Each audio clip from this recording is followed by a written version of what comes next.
కాకినాడ జగన్నాథపురం అన్నమఘాటి సెంటర్లో శ్రీ విశ్వ బ్రాహ్మణ యువజన సంక్షేమ సేవా సంఘం ఆధ్వర్యంలో శ్రీ విరాట్ విశ్వకర్మ భగవాన్ జయంతి యజ్ఞ మహోత్సవం ఘనంగా నిర్వహించారు. సంఘం అధ్యక్షులు నాగోజు రుద్రబాబు అధ్యక్షతన జరిగిన కార్యక్రమంలో సంఘం గౌరవ అధ్యక్షులు చేబ్రోలు వీర్రాఘవులు, వ్యవస్థాపక గౌరవ అధ్యక్షులు ఆవుపటి ఉమాశంకర్, కాకినాడ అర్బన్ రూరల్ అధ్యక్షులు చెల్లూరి సత్యనారాయణ, కాకినాడ రూరల్ నియోజకవర్గ సంఘం ప్రధాన కార్యదర్శి అంగులూరి ధర్మారావు, సంఘం కోశాధికారి డి దుర్గేశ్వరరావు, పొన్నాడ విజయ్ కుమార్, కచ్చెర్ల శివకుమార్, నాగబాబు, నాని, కాకినాడలో ఉన్న వివిధ సంఘాల అధ్యక్ష కార్యదర్శులు, సంఘ పెద్దలు ఈ యజ్ఞంలో పాల్గొని తీర్థ ప్రసాదాలు స్వీకరించారు.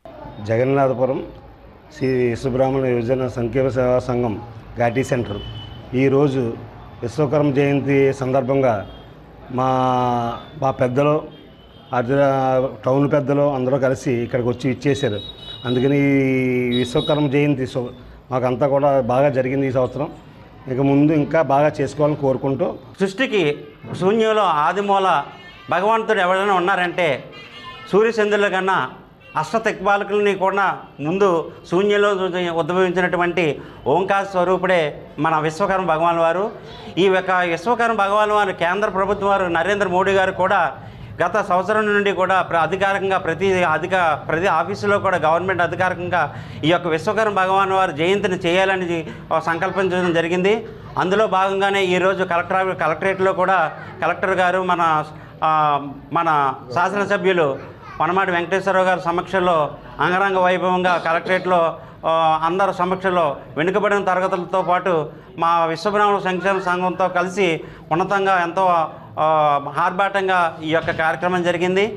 సంవత్సరానికి మాకు 200 కోట్లు రిలీజ్ చేసి మాకు 5 కార్పొరేషన్లు ఏర్పాటు చేయాలని, అలాగే విశ్వకర్మ భగవాన్ జయంతి అధికారికంగా కేంద్ర ప్రభుత్వం కానీ రాష్ట్ర ప్రభుత్వం కానీ మాకు సెలవు దినం ప్రకటించాలి. అలాగే నవంబర్ 20 తారీఖుని వీరబ్రహ్మేంద్ర స్వామి జయంతి వస్తుంది.